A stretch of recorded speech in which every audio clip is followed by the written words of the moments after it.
അസ്സലാമു അലൈക്കും വറഹ്മത്തുള്ളാഹി തആല വബറകാതുഹു. ഹുസൈനാജിയുടെ വീട്ടിൽ നടക്കുന്ന സംഭവങ്ങളൊന്നും ഷമ്മാസിൻ്റെ വീട്ടുകാർ അറിയുന്നേയില്ല. നവാസിൻ്റെ മനസ്സിൽ തൻ്റെ ഭാര്യയെ ഇനി ഒരിക്കലും തിരിച്ചു കിട്ടില്ല എന്നുള്ള ചിന്താഗതി മാത്രമാണ്. അതുകൊണ്ട് തന്നെ അവളെ അങ്ങേയറ്റം വെറുത്ത രീതിയിലാണ് നവാസുള്ളത്. അവൻ ഉമ്മയെ വിളിക്കുന്നു. ഉമ്മ. എന്താ മോനെ? അത് അവളെ ഡൈവേഴ്സ് ചെയ്യാണ് ഞാൻ. മോനെ. ഉമ്മ, ഇനി എന്തിനാ അവളെ മറ്റുള്ളവരുടെ കൂടെയൊക്കെ ജീവിച്ചിട്ട്? ഹേയ് വേണ്ട, മക്കളൊക്കെ എങ്ങനെയെങ്കിലൊക്കെ വളരും. മോനെ, ഇനിയൊരു പക്ഷേ മക്കളെ അവൾ കൊണ്ടുപോകാൻ ചാൻസ് ഉണ്ട്. ഓള് 12 വയസ്സ് വരെ ഉമ്മയുടെ അടുക്കലാണ് മക്കൾക്ക് സ്ഥാനം കൂടുതലായിട്ട്.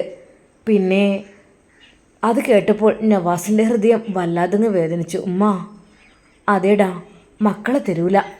മക്കളെ നമുക്ക് കിട്ടാഞ്ഞാൽ അങ്ങനെ ശരിയാവുമോ? അവൻ വല്ലാതെ അങ്ങ് ടെൻഷനായി.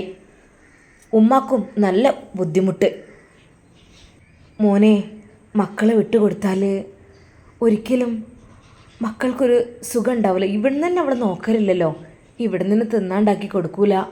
അങ്ങനെ അപ്പോൾ ഇനിയിപ്പോൾ മറ്റാളുടെ കൂടെ ജീവിക്കുകയാണെങ്കിൽ എന്തായിരിക്കും കുട്ടികളെ കാട്ടുക? മജീദ് പറഞ്ഞു നടന്ന കാര്യം അവരെല്ലാവരും ശരിക്കും വിശ്വസിച്ചിരിക്കുന്നു. അതെ, തൻ്റെ ഭാര്യ മറ്റൊരുത്തൻ്റെ കൂടെ പോയിരിക്കുന്നു എന്നുള്ളതാണ് അയാൾ പറഞ്ഞിട്ടുള്ളത്. അതുകൊണ്ട് തന്നെ ഫസീലയിൽ ഇനിയൊരു പ്രതീക്ഷയും നവാസിനില്ല. ഉമ്മയ്ക്കും നല്ല സങ്കടമായിട്ടുണ്ട്. എന്നാലും ഈ 2 കുട്ടികളിട്ടിട്ടുള്ളൂ കാട്ടൊരു പണി. വെറും 15 ദിവസം മാത്രമാണ് ഇനി ഷമ്മാസിൻ്റെയും നുസൈബയുടെയും കല്യാണത്തിനുള്ളത്. വളരെയധികം സന്തോഷത്തോടെ റാഹത്തോടുകൂടെ ദിവസങ്ങളെണ്ണി കാത്തിരിക്കുന്നതിനിടയിലാണ് ഈ ഒരു സംഭവം ഉണ്ടായത്. അതുകൊണ്ട് തന്നെ ആ ഒരു തറവാട്ടിൽ അത് വലിയൊരു ഷോക്കായി മാറിയിരിക്കുകയാണ്. എന്തൊക്കെ തന്നെയാലും ഉമ്മ ഷാമോനോട് വിളിച്ചു പറഞ്ഞു. ഷാമോനെ. എന്തോ ഉമ്മ? മോനെ, എന്തൊക്കെ തന്നെ വരികയാണെങ്കിലും ഡേറ്റിൽ മാറ്റില്ല കേട്ടോ. ഇനി അങ്ങോട്ടും ഇങ്ങോട്ടും ഇല്ല. അസ്കറും ഷിഫയും നുസൈബും ഷമ്മാസും 15-ാം തീയതി വിവാഹിതരാകുന്നു. അത് മാത്രമല്ല, അതിൻ്റെ കൂട്ടത്തിലേക്ക് ഇനി നമ്മുടെ ഫൈസൽ ഏതെങ്കിലും പെണ്ണിനെയും കൊണ്ട് വരികയാണെങ്കിൽ ഇൻഷാ അല്ലാഹ് അതും കൂടി അങ്ങനെ നടത്തണം. 3 കല്യാണങ്ങൾ ഒരേ വേദിയിൽ. പക്ഷേ മോനെ, എനിക്കിപ്പോൾ ഒരു ആഗ്രഹം കൂടി തോന്നുകയാണ്. ഒന്നുകൂടി ഉണ്ടാകണമെങ്കിൽ നവാസിൻ്റെതും അങ്ങോട്ട് ഉണ്ടാക്കാമെന്ന്. അത് കേട്ടപ്പോൾ ഷമ്മാസ് ഞെട്ടിപ്പോയി. ഉമ്മ, അത് മോനെ, പിന്നെന്ത് ചെയ്യുക? അവൾ അങ്ങനെ ചെയ്ത സ്ഥിതിക്ക് അവനും അങ്ങനെ ചെയ്യണ്ടേ? അല്ലാതെ അവനെങ്ങനെ പെണ്ണും പിടക്കോയില്ലാതെ നടക്കേ? എന്തപ്പോൾ ഓൾക്കോൾ ഇഷ്ടം പോലെ എല്ലായിടത്തേക്കും നടക്കാം. അങ്ങനെ ഉമ്മയുടെ മനസ്സിൽ സങ്കടമുണ്ട് എങ്കിലും അത് അങ്ങനെ അവതരിപ്പിച്ചു. ഷമ്മാസിനെ ഒന്നും മിണ്ടാൻ കഴിഞ്ഞില്ല. റബ്ബേ, ഇത്താത്താക്ക് എന്ത് ബുദ്ധിയാണ് തോന്നിയത്. അവർ തിരിച്ചു വന്നിരുന്നെങ്കിൽ എങ്ങനെയെങ്കിലും ഒന്ന് കണ്ടുപിടിക്കാമായിരുന്നു, ഒരിക്കൽ കൂടി ചോദിക്കാമായിരുന്നു. പക്ഷേ എവിടെയെന്ന് കരുതി തിരയും. ഇത്താത്ത ശരിക്ക് നവാസ്കയോട് ഒപ്പം ജീവിക്കണം എന്നതായിരുന്നു അവൻ ആഗ്രഹിച്ചിരുന്നത്. ഇത്താത്തയുടെ സ്വഭാവമൊക്കെ നന്നായിട്ട് നവാസ്കയുടെ കൂടെ നിന്നാൽ എത്ര റാഹത്തായിരിക്കും അത്. ഹുസൈനാജിയുടെ വീട്ടിൽ നടക്കുന്ന സംഭവങ്ങളൊന്നും ഷമ്മാസും കുടുംബവും അറിയുന്നേയില്ല. ഈ സമയം ഹുസൈനാജിയുടെ വീട്ടിൽ ആ ദിവസം ഫസീല നല്ല രീതിയിൽ അദ്ദേഹത്തോട് സ്നേഹം അഭിനയിച്ചു കൊണ്ടിരിക്കുന്നു. അല്ലാതെ ഇവിടെ നിന്ന് രക്ഷ നേടാൻ കഴിയില്ല എന്നവൾക്ക് അറിയുന്നത് കൊണ്ട് തന്നെ ശരിക്കും ഹാജിയാരുടെ അവൾ ശരിക്കും ഒരു നാടകം അഭിനയിക്കുകയാണ്. ഹാജിയരെ. എന്താ ബീവിയെ?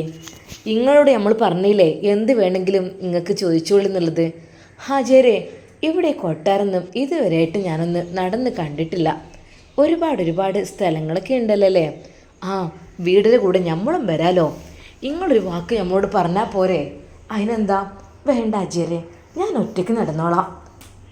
ഓ, നല്ല പൗറുകാരിയാണല്ലോ ജെ. എനിക്ക് ഒറ്റയ്ക്ക് നടന്നാലെങ്ങനെ? വഴി തെറ്റൂല മോളെ. ഇവിടെ കുറേ റൂമുകളുണ്ട് അവിടെ ഇതിലൊക്കെ ആയിട്ട്. ഇനി ഇങ്ങോട്ട് തിരിച്ച് ഈ റൂമിലേക്ക് എത്താൻ പ്രയാസമാവൂലേ? നല്ല രീതിയിൽ കല്യാണമൊക്കെ കഴിഞ്ഞ് അവർ സന്തോഷത്തോടെ നിൽക്കുകയാണ്. അപ്പോഴാണ് ഈ ഒരു ചോദ്യം അവളിൽ നിന്ന് ഉയർന്നത്.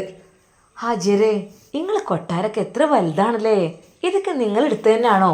പിന്നെ നമ്മൾക്കിപ്പോൾ എന്താ എത്ര കണ്ടമാൻ ആസ്തില്ലേ?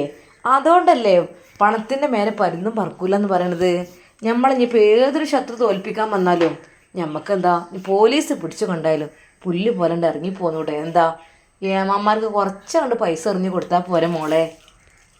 ഹാജിയരെ, ഞാനിവിടെ വന്നത് ഇത്ര ദിവസമായിക്കണ്, പക്ഷേ എനിക്കിവിടുത്തെ തോട്ടും കാര്യങ്ങളും അതൊന്നും ഞാൻ കണ്ടിട്ടില്ല.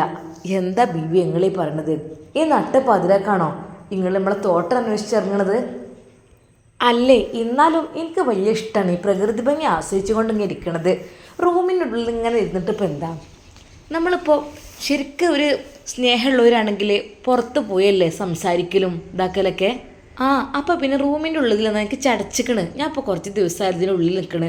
അതുകൊണ്ട് നമ്മളെ അണിമൂൺ ആഘോഷിക്കലൊക്കെ പുറത്ത് വെച്ചാകാം, അതായിരിക്കും നല്ലത്. പിന്നെ നിങ്ങളെ കാവൽക്കാരും തോഴുമാരും ഒന്നും അറിയണ്ട കേട്ടോ. എനിക്ക് സത്യം പറഞ്ഞാൽ സ്വസ്ഥമായ ജീവിതമാണ് ഇഷ്ടം. ഒരുപാട് ഈ ആൾക്കാരുടെ ഇടയിലൊക്കെ ഇരിക്കണത് എനിക്ക് ഇഷ്ടമല്ല. അങ്ങനെ ആകുമ്പോൾ നമ്മളെ ജീവിതത്തിന് സ്വസ്ഥത ഉണ്ടാവുമല്ലോ. എൻ്റെ ബേബി എന്താ വെച്ചാൽ പറയണേ, നമ്മൾ അതിന് വേണ്ടി നിൽക്കൂലേ? ഇവിടെ കുറേ റബ്ബറൊക്കെ ഉണ്ടോ ഹാജിയറെ? പിന്നെ ഇവിടെ ഏക്കറ കണക്കിനില്ലേ? എന്തേ, രാവിലെ ഒന്ന് പോയി നോക്കാം നമുക്ക് തോട്ടത്തിൽ കൂടെ ഒക്കെ ഒന്ന്. അതിൻ്റെ ഒരു പൂതിയല്ലേ? അല്ല പെണ്ണേ, ഇജ് റബ്ബറും തോട്ടം കണ്ടിട്ടില്ലേ? കാണാഞ്ഞിട്ടല്ലേ?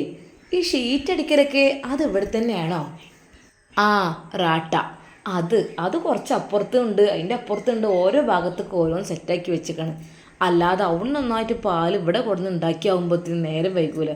ഇവിടെ തൊട്ടടുത്തുള്ളത് ഏതാ? തൊട്ടടുത്ത് നമ്മളെ വീടിൻ്റെ ആ ഒരു വടക്കേ ഭാഗത്തുണ്ട്. എന്തേ അതൊക്കെ ചെന്തപ്പോൾ ചോദിച്ചറിഞ്ഞ്?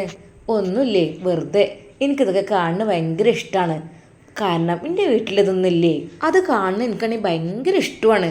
അതിങ്ങനെ ഷീറ്റാക്കുമ്പോൾ എന്തോ ഒരു സാധനം കയ്യിൽ ഒഴിച്ചിങ്ങനെ മിക്സ് ചെയ്ത് അങ്ങനെയൊക്കെ ചെയ്യൂലേ? അതൊക്കെ ഉണ്ട് പെണ്ണേ. അയിമക്കൊന്നും ഞാൻ നോക്കാറില്ല, എനിക്ക് പണിക്കാറില്ല നമുക്ക്. എനിക്കത് ഭയങ്കര ഇഷ്ടമാണ്. ആ ഒരു സോഫ്റ്റായിട്ടുള്ള ഒരു സംഭവം ഉണ്ടല്ലോ, റബ്ബർ പാലിൽ ഇങ്ങനെ എന്തോ ഒരു ഒഴിച്ചിട്ട് ഇങ്ങനെ സോഫ്റ്റായി കുറച്ച് കഴിയുമ്പോൾ നല്ല സുഖമായിരിക്കും അതിങ്ങനെ തൊടാൻ. അത് ഞാൻ എവിടുന്നോ കണ്ടിട്ടുണ്ട്.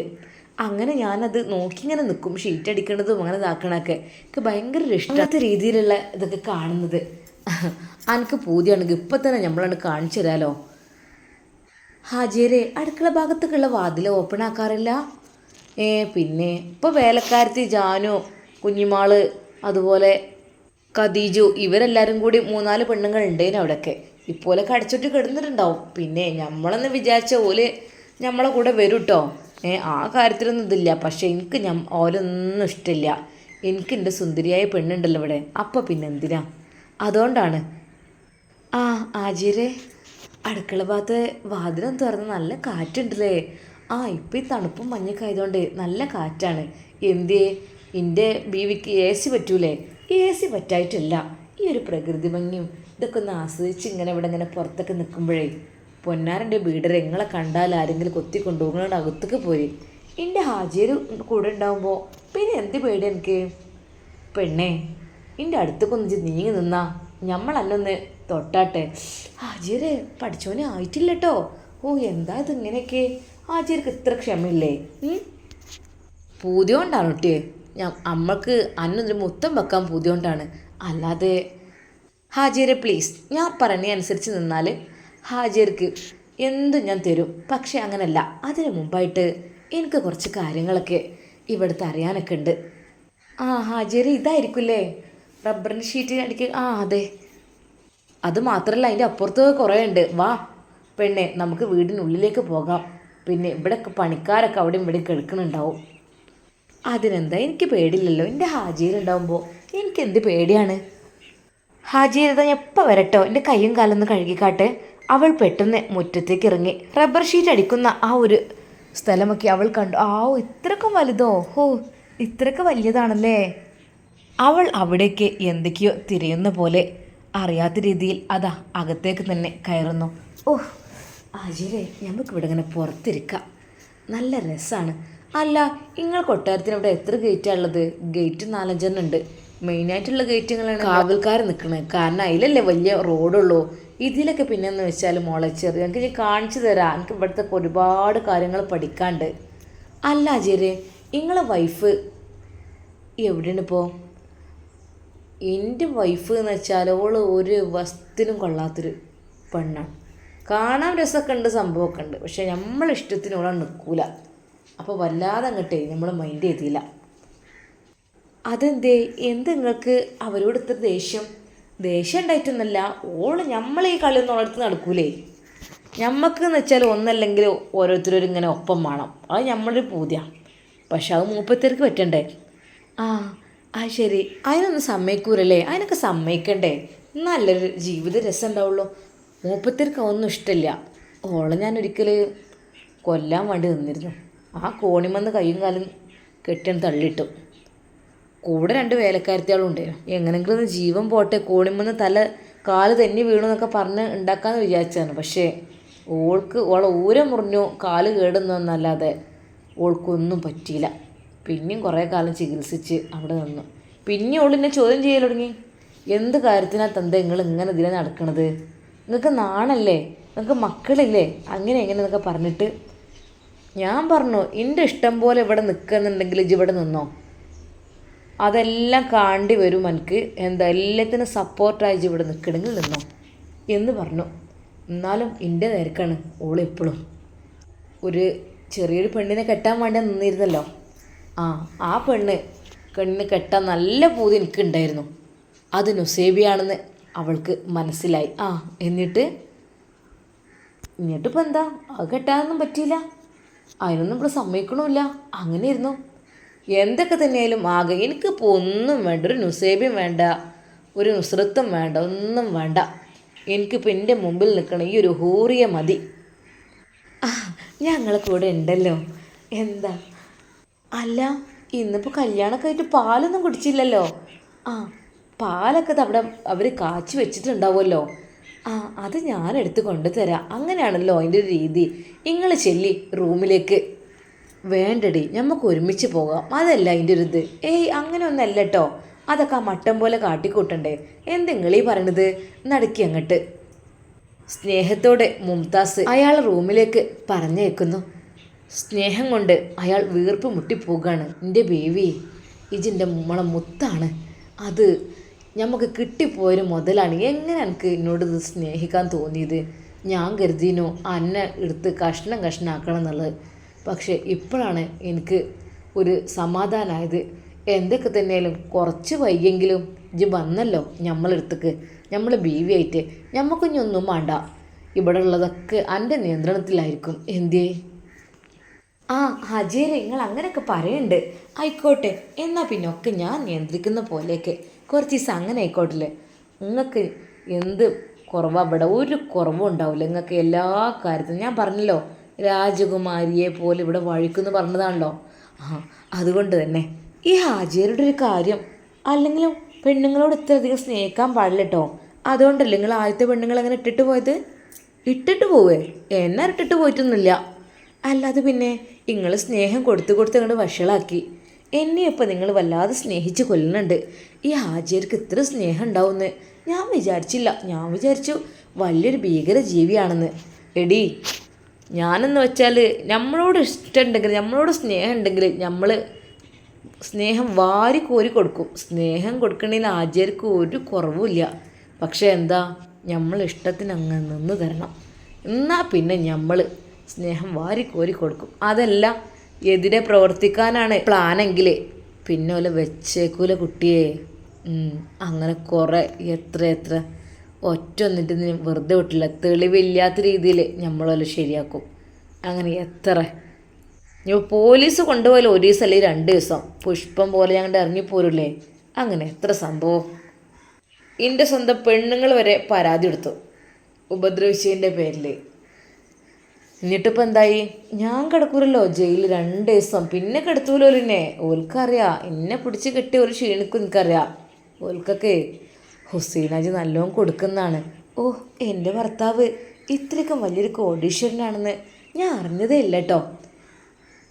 ബീവിയെ, നിങ്ങളിപ്പോൾ അറിഞ്ഞോളും, പതുക്കെ അത് അറിഞ്ഞോളും. നിങ്ങൾ എൻ്റെ കൂടെ ഒന്ന് ജീവിക്കേ. എനിക്ക് അത്രക്കും നിങ്ങളോടുള്ള മുഹബത്ത് കൊണ്ടാണ്. അതെനിക്ക് എങ്ങനെയെങ്കിലും നേടിയെടുക്കണം, അതായിരുന്നു ആഗ്രഹം.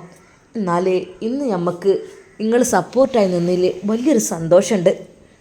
ആജിയരെ, നിങ്ങൾ നടക്കി. എന്താ, ഞാൻ കൊണ്ടാക്കി തരണോ? ഞാൻ വരാന്നേ. പാലൊക്കെ ആയിട്ട് ജാനചേച്ചി ഉണ്ടാക്കി വെച്ചാൽ ആ പാല് അതൊക്കെ ആയിട്ട് ഞാൻ വരാം. നിങ്ങൾ നടക്കി.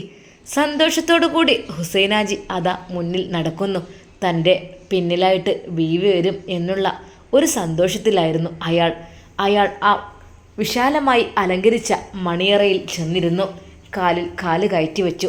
സന്തോഷത്തോടെ സ്വപ്നങ്ങൾ കാണുവാൻ തുടങ്ങി. ബീവി വരുമെന്ന് കരുതി അയാൾ ഇടയ്ക്കിടെ നോക്കുന്നുണ്ട് പുറത്തേക്ക്. പക്ഷെ എത്രയായിട്ടും വരുന്നേ ഇല്ല. എന്തു പറ്റിയാവോ? കുറച്ച് കഴിഞ്ഞപ്പോഴതാ പാലുമായി അവൾ എത്തുന്നു. നമ്മളെ ബീവി എത്തിയോ? നമ്മളെ ബീവിനെ കാണിച്ച് നമ്മൾ വിഷമിച്ചിട്ട് കുറച്ചു നേരം. ആചാര്യേ, ഇതാ പാല്. പാല് നമുക്ക് 2 പേർക്കും കുടിക്കാം. അങ്ങനെയാണല്ലോ അതിൻ്റെ നിയമവും കാര്യങ്ങളൊക്കെ അല്ലേ? ഏയ്, അങ്ങനെയൊന്നുമില്ല. ഫസ്റ്റ് ആണുങ്ങൾ കുടിക്കണമെന്നാ. അങ്ങനെ ആകുമ്പോഴല്ലേ നല്ല ഉഷിരുണ്ടാകുക. പെണ്ണുങ്ങൾ പിന്നെയാണ് കുടിക്കുക. ഇത് കുടിച്ചാട്ടെ. ഫസീല നല്ല രീതിയിൽ സ്നേഹത്തോടു കൂടി അയാൾക്ക് ആ പാല് നൽകുന്നു. സന്തോഷത്തോടു കൂടി അവളുടെ മുഖത്തേക്ക് നോക്കി അയാളത് പകുതി കുടിച്ചു. എന്നാ ഇനി നമ്മളെ ബീവിക്ക് ഇത് കുടിച്ചോളി. ഞാൻ കുടിക്കാം. കുറച്ചുകൂടി കുടിക്കേ. അവൾ സ്നേഹത്തോടെ വീണ്ടും. കുടിച്ചില്ലല്ലോ, പകുതിയല്ലേ, കുറച്ചുകൂടി കുടിക്കുക. എനിക്ക് കുറച്ച് മതി. പാലിനോട് എനിക്ക് അത്ര വലിയൊരു ഇഷ്ടമില്ലാത്തതുകൊണ്ട്. പക്ഷേ നിങ്ങളുടെ ബാക്കി കുടിക്കുന്നത് അതെന്തൊക്കെ തന്നെയായാലും നല്ലതല്ലേ? ഹാജിയൊരു പാല് കുടിച്ച് കുറച്ച് കഴിഞ്ഞപ്പോൾ അയാളുടെ കണ്ണുകളിങ്ങനെ ഉറങ്ങി തൂങ്ങാൻ തുടങ്ങി. ഫസീല അത് ശ്രദ്ധിച്ചു. നല്ലോണം ഉറങ്ങിക്കോട്ടെ ഹാജിയരെ, നല്ലോണം ഉറങ്ങിക്കോളിട്ടോ. നല്ല രീതിയിൽ ഉറങ്ങിക്കോളി. ഉറക്കം നഷ്ടപ്പെടുത്താൻ പാടില്ല. പിന്നെ 10-12 മണിയൊക്കെ കഴിഞ്ഞില്ലേ? എല്ലാവരും ഉറങ്ങിയ സമയമാണിത്. അപ്പോൾ ഹാജിയരും കൂടി ഉറങ്ങണാണ് നല്ലത്. എന്നിട്ട് അയാളുടെ കൈകൾ കൊണ്ട് ഫസീലയെ മാടി മാടി വിളിക്കുന്നു. ബീവി ഇങ്ങോട്ട് വരി. എന്താ നിങ്ങളവിടെ വിട്ട് നിൽക്കണത്? ബീവി ഇങ്ങോട്ട് വരി. എൻ്റെ ഉറക്കങ്ങൾ കാര്യമാക്കണ്ട. അല്ലെങ്കിലും 10-12 മണി കഴിഞ്ഞാൽ നമുക്ക് നന്നായിട്ടൊന്ന് ഉറങ്ങണം. ആ ഒരു ഉറക്കമാണ്, അല്ലാതെ വേറൊന്നുമല്ല. ഇതിപ്പോൾ കഴിയും എന്ന് പറഞ്ഞുകൊണ്ട് ഹുസൈനാജി ആ മയക്കത്തിലേക്ക് വഴുതി വീഴുന്നു. ഫസീല ശരിക്കൊന്ന് നോക്കി ഹുസൈനാജിയെ. കണ്ടോ, ഏത് വലിയ വില്ലാളി വീരനും വീണു പോവും. ആ രീതിയിലുള്ള മരുന്നല്ലേ പാലിൽ കലക്കി കൊടുത്തത്. സുഖമായി ഒന്ന് ഉറങ്ങട്ടെ മൂപ്പര്. എന്തൊക്കെ തന്നെയാലും ഇവിടുത്തെ കാര്യങ്ങളൊക്കെ കാണിച്ചു തന്നുകൊണ്ട് എന്തായാലും നന്നായി. ഇനി അടുത്ത പ്ലാനിങ് ഫസീലയുടേത് എന്താണ്? അവൾ അടുത്ത പ്ലാനിങ്ങിനായി ഒരുങ്ങുമ്പോൾ അകത്തു നിന്ന് ഒരു ശബ്ദം. അവിടെ ലൈറ്റ് ഓൺ ആകുന്നുമുണ്ട്. ആരൊക്കെയോ ആ വീടിനകത്തുകൂടെ നടക്കുന്നതായിട്ട് അവൾക്ക് തോന്നി. അത് കാവൽക്കാരായിരിക്കും. എന്തൊക്കെ തന്നെയാലും ഹാജിയരുടെ റൂമിലിങ്ങനെ പതിഞ്ഞിരിക്കാം. അതായിരിക്കും നല്ലത്. മൂപ്പര് നല്ല ഉറക്ക് തന്നെയാണ്. കിച്ചൺ ഭാഗത്തുള്ള ആ വാതിലൊന്നും ഞാൻ ശരിക്ക് അടച്ചിട്ട് പോലുമില്ല. ജസ്റ്റ് ഒന്ന് ചാരിയിട്ടേ ഉള്ളൂ. അതിലെയും വഴിയുണ്ട് എന്നൊക്കെയാണല്ലോ മൂപ്പര് പറഞ്ഞത്. അവിടെ ഉണ്ടായിരുന്ന ആ ആളുകൾ തിരിച്ച് മറ്റു റൂമുകളിലേക്കൊക്കെ പോകുന്നത് പോലെ അവൾക്ക് തോന്നി. പതിഞ്ഞിരുന്ന ഫസീല ഹാജിയരുടെ മുഖത്തേക്ക് ഒന്നുകൂടി സൂക്ഷിച്ചു നോക്കി. കള്ളക്കിളവാ, എന്നെ കെട്ടണല്ലേ നിങ്ങൾക്ക്? അതെ, ഒരുപാട് പെണ്ണുങ്ങളെ നിങ്ങൾ കെട്ടിക്കൂട്ടിയില്ലേ? ഒരുപാട് പെണ്ണുങ്ങളെ കിട്ടാത്തതിൻ്റെ പേരിൽ പലതും. എന്തൊക്കെയാണ്? സ്വന്തം ഭാര്യയെ കെട്ടി കൊല്ലാൻ വേണ്ടി ശ്രമിക്കുക, കൊല്ലാക്കൊല ചെയ്യുക, ഉപദ്രവിക്കുക, ചാട്ടവാറ് കൊണ്ട് അടിക്കുക. എത്രയെത്ര പെണ്ണുങ്ങളാണല്ലേ ഭാഗ്യവാൻക്ക്. ഒരു നിമിഷം മതി പെണ്ണുങ്ങളുള്ള പൂതി തന്നെ അങ്ങോട്ട് തീരാനേ. ഏതാനും ഒരു നിമിഷം മതി ഫസീലക്ക്. ഫസീലാൻ്റെ മുമ്പിലേ തോൽക്കാത്തതായിട്ട് ആരുമില്ല. അത് ഏത് കൊലകൊമ്പനാണെങ്കിലും ഞാൻ തോൽപ്പിച്ച് വിടും. മോനെ ഹുസൈനാജി, അവിടെ കിടക്ക്. ഇങ്ങക്കുള്ളത് നമ്മൾ തരാം. ഇങ്ങക്ക് നമ്മൾ കെട്ടണം അല്ലേ? കെട്ടിയിട്ട് എൻ്റെ കൂടെ സുഖമായിട്ട് ഇങ്ങോട്ട് ജീവിക്കണം. അതായിരുന്നു പ്ലാനിങ്. ബോധമില്ലാതെ ഹുസൈനാജി ഉറങ്ങുകയാണ്. തൊട്ടപ്പുറത്തുള്ള റൂമുകളിലാണ് ജാനു ചേച്ചിയും ജമീലത്താത്തയും ഉറങ്ങുന്നത്. ആജിയുടെ റൂമിൽ ചെറിയൊരു ശബ്ദമെല്ലാം കേട്ടപ്പോൾ അവർ പറഞ്ഞു, ഇന്നിപ്പം മൂപ്പരെ കല്യാണം കഴിഞ്ഞ ദിവസമല്ലേ, അതൊന്നും നമ്മൾ ശ്രദ്ധിക്കൊന്നും വേണ്ടാന്നേ. അവരൊക്കെ ഇപ്പോൾ വന്ന് കിടന്നിട്ടൊക്കെ ഉണ്ടാവുള്ളൂ. എന്നാലുള്ളേ ആ സുന്ദരിയായ പെണ്ണിനെയും ഹാജിയൊരു കൈക്കിലാക്കി. മൂപ്പര് നല്ല സാധനം തന്നെയാണ്. നമ്മളൊക്കെ കല്യാണം കഴിക്കുക എന്നൊക്കെ പറഞ്ഞ് കൊണ്ടുവന്ന് ആദ്യത്തെ ദിവസം കുറച്ച് ദിവസം തിരക്കടില്ല, മണവാട്ടികളെ പോലെ തന്നെ നമ്മൾ. പിന്നീട് അങ്ങോട്ട് വേലക്കാരിയാളായി നേരെ അടുക്കളയ്ക്ക്. ഇനിയിപ്പോൾ ഇവളെ സ്ഥിതി എന്താണാവോ? മൂപ്പരെ വിശ്വസിക്കാനൊന്നും പറ്റൂല. മൂപ്പരെ വലിയ ആദ്യത്തെ ഭാര്യ, അതായത് ആ മോൻ്റെ ഉമ്മ. മറ്റുള്ളവർക്കൊന്നും മക്കളുണ്ടായിട്ടില്ലല്ലോ. മോൻ്റെ ഉമ്മ എന്ന് വെച്ചാൽ സൗന്ദര്യം കണ്ട് കെട്ടിയത് തന്നെ ഇയാൾ. പക്ഷേ എന്താ, പിന്നെ ഇയാൾക്ക് ഇങ്ങനെ ഒന്ന് കാണുമ്പോൾ മറ്റൊന്നുമൊക്കെ ചിന്ത. ഇപ്പോൾ കണ്ടില്ലേ, നമ്മളൊക്കെ ഇട്ടെറിഞ്ഞ് നമ്മളൊക്കെ വേലക്കാരികളാക്കി അവളെ കണ്ടപ്പോൾ ഓളെ കൂടെ. അതുതന്നെയാണ്, ഓൾക്കും ഇവിടെ നല്ല രീതിയിൽ ജീവിക്കാനൊന്നും കഴിയൂല. ഇന്നല്ലെങ്കിൽ നാളെ വേറൊരുത്തിനെ കണ്ടാൽ മൂപ്പരെ സ്വഭാവം മാറും. മൂപ്പർക്ക് എന്നുള്ളതാണ് ആ ഒരു സ്വഭാവം, അത് മാറൂല. അതുകൊണ്ട് തന്നെയല്ലേ ആദ്യത്തെ പെണ്ണുങ്ങൾ ഇട്ടിട്ട് പോയത്. എടങ്ങാറായിനോ ആ താത്ത. വേറെ പെണ്ണുങ്ങളെ അവളുടെ മുമ്പിൽ വെച്ച് കൊഞ്ചിപ്പിച്ചിട്ടും വർത്താനം പറഞ്ഞിട്ടും അങ്ങനെ അതെല്ലാം കണ്ടിട്ട് ആ താത്ത ആകെ ഇടങ്ങാറായിരുന്നു. ഇപ്പം രക്ഷപ്പെട്ടിക്കണ്. മോൻ്റെ കൂടെ ഇപ്പോൾ എവിടെയോ താമസിക്കുകയാണ്. അല്ലെങ്കിൽ ഇവിടെ ആയാൽ ഇയാളതിങ്ങനെ കാണല്ലേ. ഞാനും എന്നെ കെട്ടുകയെന്ന് പറഞ്ഞപ്പോൾ നല്ല രീതിയിൽ തന്നെയാണ് ഞാൻ ഇങ്ങോട്ട് വന്നത്. ഞാൻ വിചാരിച്ചിരുന്നു ഹാജിയറുടെ കൊട്ടാരത്തിന് നല്ല സുഖവാസമായിരിക്കും എനിക്കെന്ന്. എന്നെ കാണാനും നല്ല ഗ്ലാമറിൻ്റെ കുറവൊന്നും ഉണ്ടായിരുന്നില്ല. പിന്നെ ഇപ്പോൾ ഇവിടെ എത്തിയതിൻ്റെ ശേഷമല്ലേ, ഇവിടെ എത്തിയതിൻ്റെ ശേഷം എന്നെ കല്യാണം കഴിച്ച് കൊണ്ടുവന്നപ്പോൾ അങ്ങനെയാണ് ഇങ്ങനെയാണ്, രാജകുമാരിയാക്കും, സുന്ദരിയാണ് നീ, അങ്ങനെയൊക്കെ പറഞ്ഞിരുന്നു. ഞാനതിൽ വിശ്വസിച്ച് വീണുപോയി. പക്ഷേ ഇപ്പോൾ ഇവിടുത്തെ വേലക്കാരിയായി തുടരുന്നു. ഇനിയിപ്പോൾ ആ പെണ്ണിനെ എനിക്ക് കിട്ടുമെന്ന് എനിക്ക് തോന്നണില്ല. അവൾക്ക് കുറച്ച് നാവ് നീളുള്ള സൈസുമാണ്. ഹാജിയർക്കൻ എന്തൊക്കെയോ അപകടങ്ങൾ അവളെ കൊണ്ട് പറ്റി. തല കെറിഞ്ഞ് പൊളിച്ചില്ലേ. അവളെ വിചാരം ഇവിടെ നല്ല സുഖമായി ജീവിക്കാമെന്നായിരിക്കും. ഹേയ്, അതൊന്നും നടക്കൂല. ഹുസൈനാജിയുടെ മറ്റു പെണ്ണുങ്ങളെല്ലാം അതെല്ലാം പറഞ്ഞുകൊണ്ട് അവിടെ കിടക്കുകയാണ്. മൂപ്പർക്കൊരു സ്വഭാവമുണ്ട്, ഇഷ്ടപ്പെട്ട് കഴിഞ്ഞാൽ കല്യാണം കഴിക്കാം എന്നൊക്കെ പറയും. പക്ഷെ പിന്നെ കുറച്ച് ദിവസം കഴിഞ്ഞാൽ വേറൊരുത്തിനെ കാണുമ്പോൾ ഇനിയിപ്പോൾ ഇവളാണ് എൻ്റെ പെണ്ണ് എന്ന് പറഞ്ഞിട്ട് അങ്ങനെ ആയിരിക്കും. അതും കെട്ടിക്കാത്ത കുട്ടികളെയും അങ്ങനെയൊന്നുമില്ല. ആരാണ് മൂപ്പരെ കണ്ണിൽ പിടിക്കുന്നത് അത് മൂപ്പർക്ക് വേണം. അതാണ് മൂപ്പര് ആഗ്രഹിക്കുന്നത്. അപ്പം പിന്നെ ആദ്യത്തെ ഭാര്യമാരൊക്കെ വെറും അവിടുത്തെ വേലക്കാരികളായി മാറുകയാണ്. പക്ഷെ ഇവളെ എന്താ സ്ഥാനം എനിക്കറിയില്ല. ഈ സമയം ഹുസൈനാജിയുടെ റൂമിനരികിൽ നിൽക്കുകയാണ് ഫസീല. മൂപ്പര് നല്ല ഉറക്കമാണ്.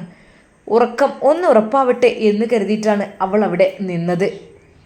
പെട്ടെന്ന് തന്നെ കാര്യങ്ങളെല്ലാം ചെയ്യണം. അതല്ലെങ്കിൽ അയാളെങ്ങാനും ഉണർന്നു കഴിഞ്ഞാൽ പിന്നെ രക്ഷയുണ്ടാവില്ല. പിന്നെ എൻ്റെ നേർക്കെടുക്കും. അതുകൊണ്ട് തൽക്കാലം എനിക്കെൻ്റെ പണി ചെയ്തേ പറ്റൂ.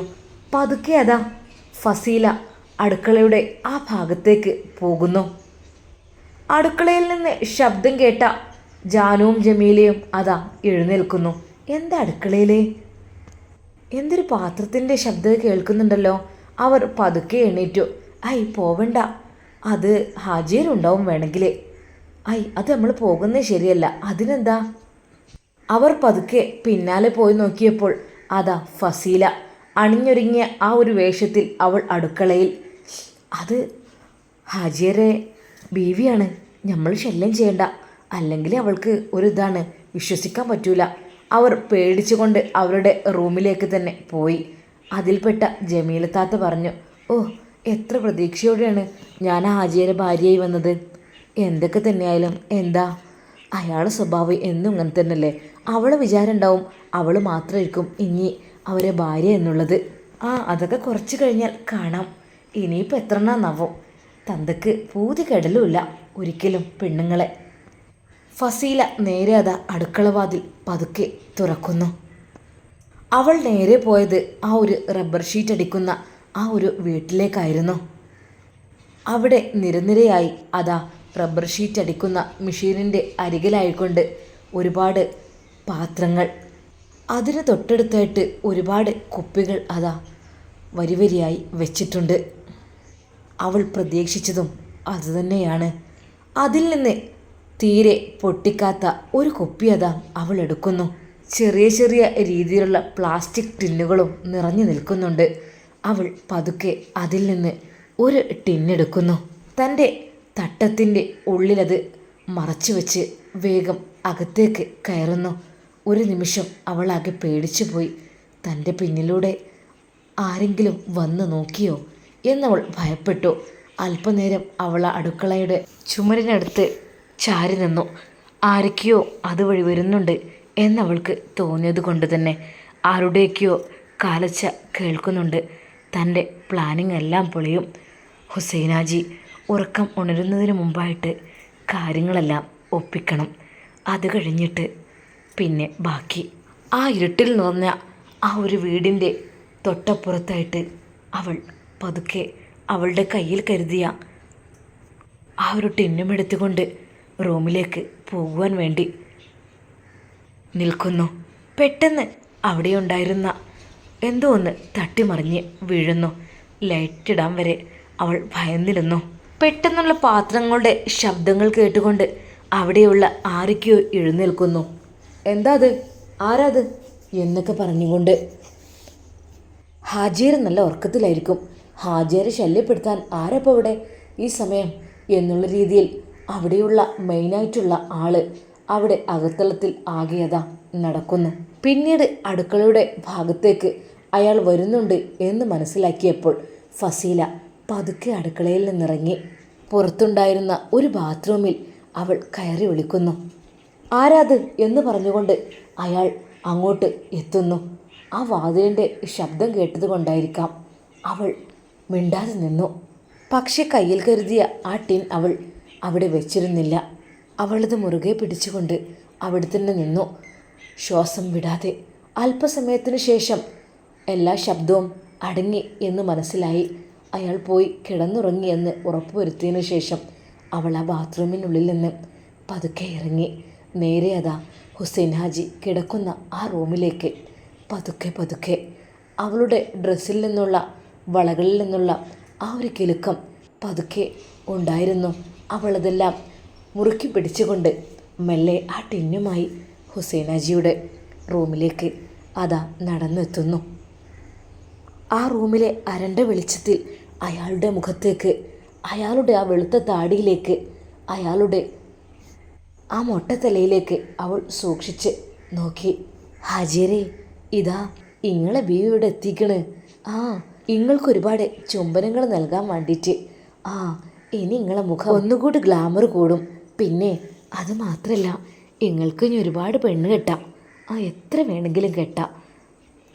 കാരണം എല്ലാ പെണ്ണുങ്ങളും നിങ്ങളെ നല്ല രീതിയിൽ ഇഷ്ടപ്പെടും, അത് ഉറപ്പാണ്. അതുകൊണ്ട് തന്നെ ഉറങ്ങിക്കിടക്കുന്ന ഹുസൈനാജിയുടെ മുഖത്തേക്ക് നോക്കി അവൾ പലതും പറഞ്ഞുകൊണ്ടിരുന്നു. എവിടെയും ഒരു ശബ്ദവും ഒച്ചപ്പാടുമില്ല എന്ന് ഉറപ്പുവരുത്തിയ ശേഷം അവളതാ അവളുടെ കയ്യിലുള്ള ആ ഒരു ടിൻ തുറക്കുവാൻ വേണ്ടി ശ്രമിക്കുന്നു. ഓഹ്, നല്ല ഉറപ്പുണ്ട്, തുറക്കാൻ കിട്ടുന്നില്ല. അവളത് മൂടി ഊരിയ ശേഷം അതിനിടയിലുള്ള ആ ഒരു ടോപ്പ് അതെടുക്കുവാൻ വേണ്ടി പലവിധത്തിൽ ശ്രമിക്കുന്നു. അവിടെ കണ്ട ചെറിയൊരു ഇരുമ്പിൻ്റെ കഷ്ണം, അതുകൊണ്ട് ആ ടോപ്പ് അവൾ അതിനുള്ളിലേക്കിട്ട് ദാ തെറിപ്പിക്കുന്നു. അതിനുള്ളിൽ നിന്ന് ശക്തമായ ഗ്യാസാണ് പുറത്തേക്ക് വന്നത്. വല്ലാത്തൊരു സ്മെല്ലും. അവൾ നേരെ അത് കൊണ്ടുപോയി ഹുസൈനാജിയുടെ മുഖത്തേക്ക് ഒഴിക്കുന്നു. ആ എന്താണിത് എന്ന് പറഞ്ഞുകൊണ്ട് ഹുസൈനാജി അതാ പിടഞ്ഞെഴുന്നേൽക്കുവാൻ വേണ്ടി ശ്രമിക്കുന്നു. അയാളുടെ മുഖമാകെ ആസിഡ് ഒഴിക്കുകയാണ് അവൾ ചെയ്തത്. ഒഴിച്ച് തീരുന്നതിന് മുമ്പ് അയാൾ ശക്തമായി എഴുന്നേറ്റത് കൊണ്ട് തന്നെ അവളുടെ മുഖത്തേക്കും അല്പം ആസിഡ് തെറിക്കുകയാണ്. അവളിൻ്റെ ചുണ്ടിൻ്റെ ഒരു ഭാഗത്തായിട്ട് പൊള്ളലേൽക്കുന്നു. അയാൾ കിടന്ന് പിടഞ്ഞു കരയുകയാണ്. അവൾ ഉള്ള ശക്തിയെടുത്ത് അവളുടെ പൊള്ളൽ പോലും വകവെക്കാതെ അടുക്കള വാതിൽ വഴി അതാ ഓടി രക്ഷപ്പെടുവാൻ വേണ്ടി ശ്രമിക്കുന്നു. ഹാജിയരുടെ അട്ടഹസിച്ചുകൊണ്ടുള്ള ആ ഒരു നിലവിളി ആദ്യമൊന്നും അവിടെയുള്ളവർ കാര്യമാക്കിയില്ല. ഓ, അതെന്തെങ്കിലും സ്വപ്നം കാണുകയായിരിക്കും എന്ന് വിചാരിച്ചു. പിന്നെ വിചാരിച്ചു, ഓ ഭാര്യയുണ്ടല്ലോ കൂടെ, അവളുണ്ടാകും എന്ന് കരുതി അവരാരും പെട്ടെന്ന് തന്നെ അയാളെ മൈൻഡ് ചെയ്യാൻ വന്നില്ല. അപ്പോഴേക്കും അയാൾ പിടഞ്ഞെഴുന്നേറ്റിരുന്നു. അയാൾക്ക് എങ്ങോട്ട് പോകണം, എങ്ങോട്ട് നടക്കണമെന്നറിയുന്നില്ല. മുഖത്താകെ ആസിഡാണ്. കണ്ണുകളിലും മുഖത്തും അതാകെ പടർന്നിട്ടുണ്ട്. വേദന കൊണ്ട് പുളഞ്ഞ ഹുസൈനാജി അവിടെ അട്ടഹസിക്കുന്നത് കേട്ടപ്പോൾ ആ കൊട്ടാരത്തിലുള്ളവരെല്ലാം എഴുന്നേൽക്കുന്നു. ഹാജിയരുടെ ശബ്ദമല്ലത്, കൂടിക്കൂടി വരികയാണല്ലോ. അവരെല്ലാവരും ഓടിക്കൂടിയപ്പോഴേക്കും അതാ അയാളുടെ മുഖം കാണാൻ പറ്റാത്ത രീതിയിൽ വികൃതമായിരുന്നു. ശക്തമായി പൊള്ളുന്ന ആസിഡാണ് അയാളുടെ മുഖത്തേക്ക് അവൾ ഒഴിച്ചിട്ടുള്ളത്. ആരത് ചെയ്തത്? എവിടെ നിങ്ങളെ ഭാര്യ? എവിടെ ഫസീല? എല്ലാവരും അവളെയും തിരയുന്നു. അവളെ തിരയുവാൻ സമയമില്ലാതെ ഇയാളുടെ മുഖം കണ്ട് ഞെട്ടിയ പെട്ടെന്ന് ഹോസ്പിറ്റലിലേക്ക് കൊണ്ടുപോകാനുള്ള ധൃതിയിൽ അവരെല്ലാവരും കൂടി ഹാജിയരെ താങ്ങി പിടിച്ചുകൊണ്ട് കൊണ്ടുപോകുന്നു. ഇതെന്തു പറ്റി? എന്താണിത്? എന്തത് പൊള്ളിയത്? ഒന്നും അയാൾ ഉറക്കത്തിലായിരുന്നു. ഒന്നും പറയാൻ അയാൾക്ക് കഴിയുന്നില്ല. എന്നാൽ ഈ സമയം മുഖത്തിൻ്റെ ഒരു ഭാഗത്ത് പൊള്ളലേറ്റ അവൾ ശക്തമായി വേദന സഹിച്ചുകൊണ്ട് അതാ ഓടുകയാണ് എങ്ങോട്ടെന്നില്ലാതെ. ഹുസൈനാജിയുടെയും ഫസീലയുടെയും സ്ഥിതി ഇനി എന്തായിത്തീരും? അവരുടെ 2 പേരുടെയും വലിയൊരു ഹുങ്ക് ഇവിടെ അവസാനിക്കുകയാണ്.